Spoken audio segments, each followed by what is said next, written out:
எனது அருமை உறவுகளே, நீங்கள் எதுக்கு வேல்முருகன் கட்சியில் சேரணும், எதுக்கு நீங்கள் தமிழக வாழ்வுரிமை கட்சியில் சேரணும் அப்படின்னு சொன்ன, நான் கொண்டு வந்த அந்த ஒரே ஒரு சட்ட திருத்தம் உங்கள் எதிர்கால வாழ்க்கையை சூனியமாக்குற, உங்கள் வேலைவாய்ப்பு உரிமையை பறித்த, மீண்டும் தமிழ் சமூகத்தின் வேலைவாய்ப்பு உரிமையை சட்ட ரீதியாக நிலைப்பெறச் செய்வதற்கு நான் கொண்டு வந்த அந்த ஒரே ஒரு சட்ட திருத்தத்திற்காகவே என் தமிழ்நாட்டில் இருக்கிற இளைஞர்கள் எல்லாம் என்னை ஆதரிக்க வேண்டும் என்று நான் கேட்கிறேன். இரண்டாவது, நான் எந்த ஒரு குறிப்பிட்ட ஜாதிக்கும் கட்சி நடத்தலை. இந்த நிலத்தில் வாழ்கிற அனைத்து மக்களுக்குமான கட்சியை நடத்துகிறேன்.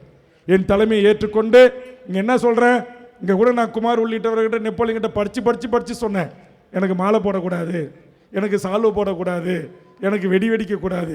இங்கே சாமி அவங்க வரவேற்பு அளித்து அங்கே கூட்டு போனாங்க, எனக்கு மாலை போட்டாங்க, சால்வை போட்டாங்க. சரி, அவங்க சாமி, அவர்களுக்கு விதிவிலக்கு. சரி, கட்சிக்காரங்க ஏன் செய்யாதீங்கன்னு சொல்கிறேன். 500 ரூபா அந்த சால்வை வாங்குற காசு உங்கள் குடும்பத்துக்கு பயன்படுத்திட்டோம்.